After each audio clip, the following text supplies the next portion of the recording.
Tested. 2022 Ford Bronco Everglades is ready to get wet facing a stretch of muddy water about the length of a football field. We felt fearless behind the wheel of the 2022 Ford Bronco Everglades. Not only because it comes factory equipped with an air intake snorkel and a heavy-duty Warn winch, in addition to the formidable Sasquatch off-road package, but also because Ford brought us in to test the limits of the new Special Edition Bronco, and we took that as a challenge to get it stuck or sunk or both.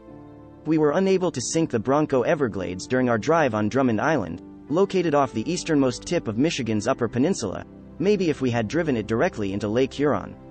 Our handsome eruption green example forded the aforementioned waterway with nary a snag or a leak, only the harmless sound of water splashing beneath its washout vinyl flooring. To make the Everglades the most seaworthy Bronco, Ford raised the vent tubes for both axles, the transmission, and the transfer case.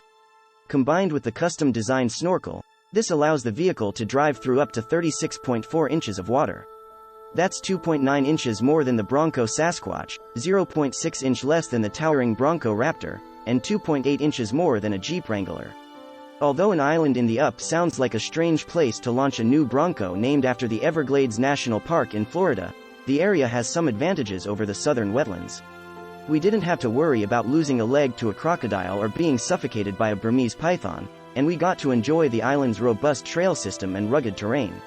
In this Northwoods version of a water park, the Bronco Everglades wrestled with a lot of mud and ruts.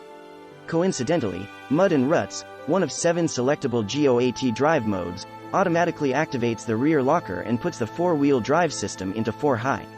Paired with 35-inch Goodyear Wrangler Territory mud terrain tires, aired down to about 35 psi for optimal traction here, this setting helped the Bronco easily churn through rutted sludge. Our speed on the muddiest, wettest trails stayed mostly in the single digits. Perhaps that type of slow and steady pace influenced Ford's decision to fit the Bronco Everglades exclusively with the 300 HP turbocharged 2.3-liter 4-cylinder. The 330 HP twin-turbo 2.7-liter 4-pot is not available here. Likewise, we're surprised that the 10-speed automatic transmission is also mandatory since Ford recently made 22 Sasquatch models with the 2.3-liter engine available with the 7-speed manual in response to popular demand. Weighing 579 pounds more than the 4-door 2.3-liter Outer Banks model we tested, our 5,296-pound Everglades extra mass is a byproduct of its myriad add-ons, including the hefty Warn winch mounted on its snout. The added weight contributed to acceleration times that are the slowest of any Bronco we've tested to date. It hit 60 miles per hour in 7.1 seconds and finished the quarter mile in 15.7 ticks and 85 miles per hour. For comparison, the Outer Banks sped to 60 miles per hour in 6.5 seconds, and the 4-door 330 HP Bronco Wildtrak managed 6.2 seconds. The Everglades also took 5.5 seconds to go from 50 to 70 miles per hour, which is almost a full second or more than the other two models. It also required a long 196 feet to stop from 70 miles per hour, and we noted a soft brake pedal that went to the floor during stops, too.